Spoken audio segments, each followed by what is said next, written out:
नाज़िर, मुल्क में corona virus सबब 79 ॼणा फौत थी विया आहिनि। उन हवाले सां वधीक अपडेट करे रहियो आहे मेरा टीवी जो रिपोर्टर मुदस्सर राजपूत। जी मुदस्सर, छा अपडेट्स आहिनि? जे करे गुज़िरियल 24 कलाकनि जे अंदरि 79 ॼणनि जी मौत रिपोर्ट थी चुकियूं आहिनि ऐं कोरोना जी जेकी मुस्बत केसिस जी जेकी तादाद आहे उन जो जेको गुज़िरियल 24 कलाकनि जे अंदरि जेके नेशनल कमांड ऑपरेशन सेंटर अंगर से जारी कया आहिनि उन मुताबिक़ 4213 ॼणनि में कोरोना पॉज़िटिव आयो आहे। इन सां गॾोगॾु मुल्क भर में जेकी हॉस्पिटल जी जेकी सूरत हाल आहे उहा पंजाब ऐं खैबर पख्तूनख्वा में गिनती जोगी आहे।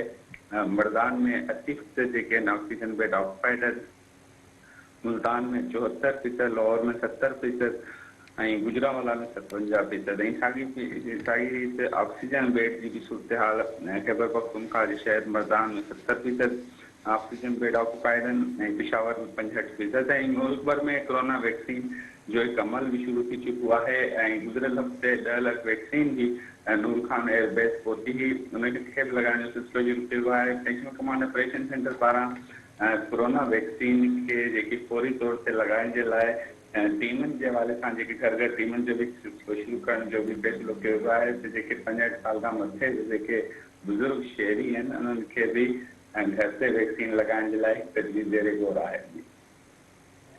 मुदस्सर, जी मेहरबानी।